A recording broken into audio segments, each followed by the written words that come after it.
नमस्कार, मैं हूं अंजलि और आप देख रहे हैं दर्शन समाचार डिजिटल। तो चलिए शुरुआत करते हैं आज की प्रमुख खबर से। उत्तर प्रदेश सरकार में गन्ना मंत्री सुरेश राणा आज मुजफ्फरनगर में एक निजी कार्यक्रम में शामिल होने पहुंचे थे, जहां उन्होंने मीडिया से कृषि कानून पर चर्चा करते हुए कहा कि भारतीय जनता पार्टी के प्रधानमंत्री नरेंद्र मोदी जी और मुख्यमंत्री योगी जी के कार्यों से प्रभावित होकर दूसरी पार्टियों के लोग भारतीय जनता पार्टी में शामिल हो रहे हैं।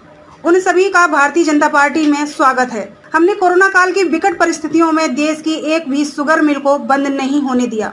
लखीमपुर कांड की लगातार न्यायिक जांच हो रही है। उत्तर प्रदेश की कानून व्यवस्था आज राज्यों के लिए भी एक रोल मॉडल बन गई है। लगातार कड़ी कार्रवाई करना, किसी को भी कानून को हाथ में नहीं लेने और लखीमपुर कांड पर भी तुरंत फैसला करते हुए मुख्यमंत्री योगी जी ने न्यायिक आयोग का गठन किया है। साथ ही उसकी जांच प्रारंभ हो गई है। सभी तथ्य सामने आ रहे हैं। सारे तथ्यों के आधार पर हम कानूनी कार्यवाही करेंगे।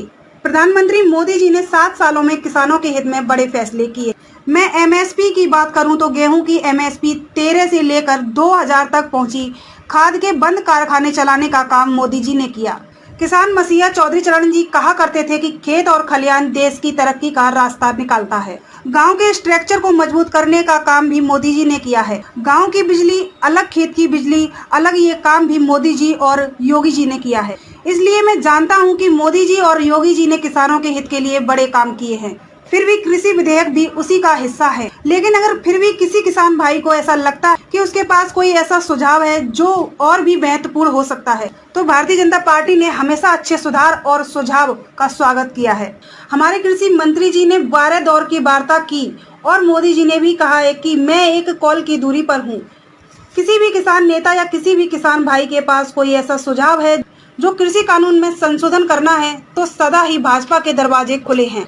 मेरा बस इतना कहना है कि मोदी जी का उद्देश्य केवल किसानों का भला करना है।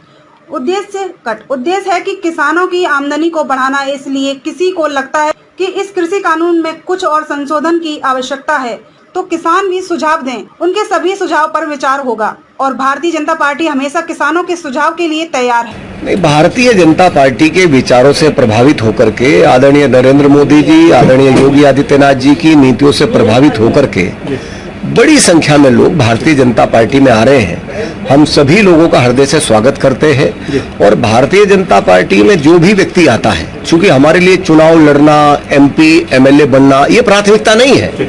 हमारे लिए प्राथमिकता है देश, नेशन फर्स्ट। हम देश को केंद्र मान करके काम करते हैं और उन्हीं सभी लोगों का स्वागत है जो लोक कल्याण के कार्यक्रमों से प्रभावित होकर के, राष्ट्रीय सुरक्षा से प्रभावित होकर के, आदरणीय मोदी जी, आदरणीय योगी जी के नेतृत्व से प्रभावित होकर के। और भारतीय जनता पार्टी इसी कारण आज देश की नहीं, दुनिया की सबसे बड़ी राजनीतिक पार्टी है। चूंकि हमने सेवा ही संगठन है, सेवा के माध्यम से पार्टी ने बड़ी सेवा करने का काम इस देश के अंदर किया है। और मैं कह सकता हूं जो भी हमारे परिवार में शामिल हो रहे हैं उन सबका बहुत बहुत स्वागत है, बहुत बहुत अभिनंदन। गन्ना भुगतान पर क्या कहेंगे? गन्ना भुगतान अब तक कितना हो गया? उत्तर प्रदेश के यशस्वी मुख्यमंत्री योगी आदित्यनाथ जी का मैं करोड़ों गन्ना किसानों की ओर से हार्दिक अभिनंदन करना चाहता हूं। एक तो उन्होंने कोरोना काल में विकट विपरीत परिस्थितियों में उत्तर प्रदेश की एक भी शुगर मिल को बंद नहीं होने दिया। सल्फर हरियाणा से आता है, सोडा राजस्थान से आता है, कुछ पदार्थ बंगाल से आते हैं। उसके बावजूद भी कोरोना में किसानों की अर्थव्यवस्था को देखते हुए उन्होंने एक भी शुगर मिल को उत्तर प्रदेश में कोरोना काल में बंद नहीं होने दिया। इसके लिए मैं उनका बहुत बहुत अभिनंदन करना चाहता हूं। आखिरी गन्ने तक उन्होंने शुगर मिल चलाई। मैं मुजफ्फरनगर में खड़ा हूं। मंसूरपुर चीनी मिल कोरोना काल में भी 23 जून में बंद हुई। यह इस बात का बड़ा उदाहरण है कि भारतीय जनता पार्टी की सरकारों में किसान उनके।